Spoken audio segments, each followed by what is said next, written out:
The last phase, Independence and Partition of India, 1942-47.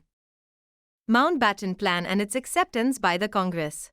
Background: in March 1947, Lord Mountbatten became the Viceroy of India, succeeding Lord Wavell.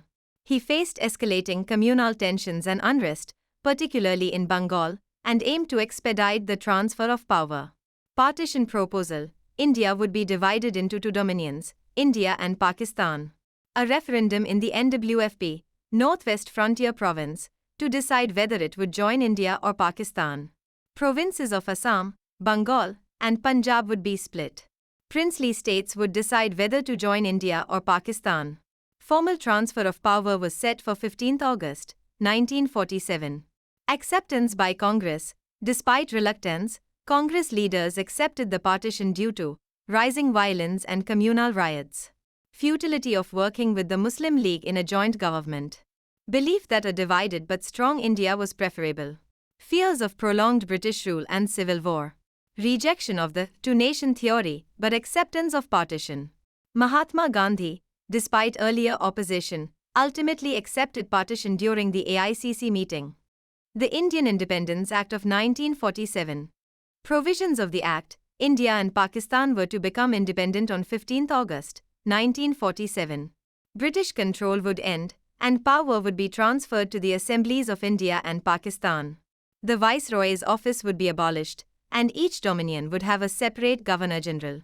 Constituent assemblies of both dominions would draft their constitutions and decide whether to remain in the British Commonwealth. Full legislative powers were granted to both dominions. The King's veto was replaced by the Governor-General's power. Until new constitutions were drafted, governance would follow the Government of India Act, 1935. Princely states had the option to join either dominion or remain independent. The titles Emperor of India and King of England were abolished. Significance: marked the end of British rule in India and the partition of the country into India and Pakistan on 15 August, 1947.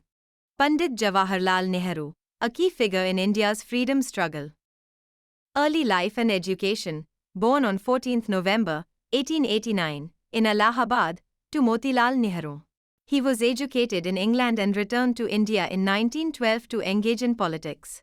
Role in independence movement: led the Congress in 1929 to declare complete independence as the goal. Played a central role in the formation of Congress-led ministries in British India provinces after 1937. Served as the Vice President of the Viceroy's Executive in 1946. Post-independence, became India's first Prime Minister after independence in 1947 and held the position until his death in 1964. Legacy: known for being a patriotic leader, skilled politician, statesman, orator, and author. He was affectionately called Chacha Nehru and is remembered for steering India towards progress and development. Thank you for watching.